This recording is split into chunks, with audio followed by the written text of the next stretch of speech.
I packed my entire life into two oversized suitcases, landed in America with a head full of dreams, and realized within 48 hours that absolute culture shock doesn't give you a warning before it hits. For years, I had pictured what this move would feel like. I grew up watching American movies, listening to the music, and idealizing the endless highways, the skylines, and the sheer promise of opportunity. But standing in the middle of a bustling airport terminal, holding a temporary visa and a phone that didn't have cell service yet, the reality finally set in. I was entirely on my own. The first major hurdle wasn't the language or the food. It was the invisible system that runs everything. Nobody tells you about the paradox of the American credit score. To rent an apartment, you need a credit history. To get a credit card, you need a social security number. To get a social security number, you need proof of residency. It felt like an endless bureaucratic loop where every door was locked unless you already held the key. I ended up having to offer 3 months of rent up front just to secure a tiny, unfurnished studio apartment that smelled like stale paint and old carpet. Then came the sheer daily overwhelm. Walking into a regular grocery store felt like entering a themed maze.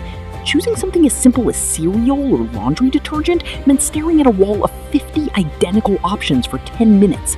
And don't even get me started on the healthcare system.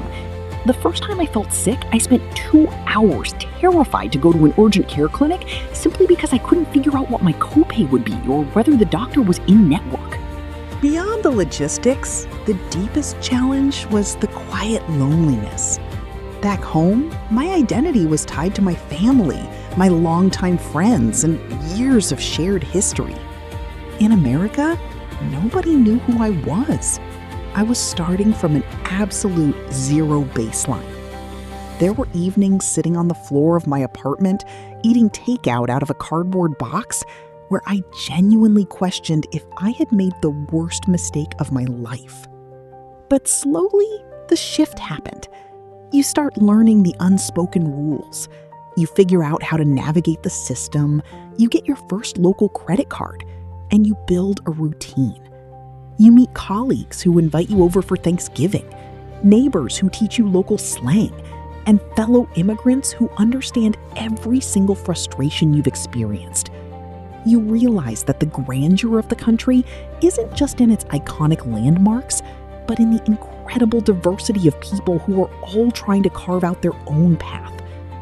Starting over in a completely foreign country strips away every comfort zone you have ever relied on, forcing you to confront who you really are when all safety nets are gone.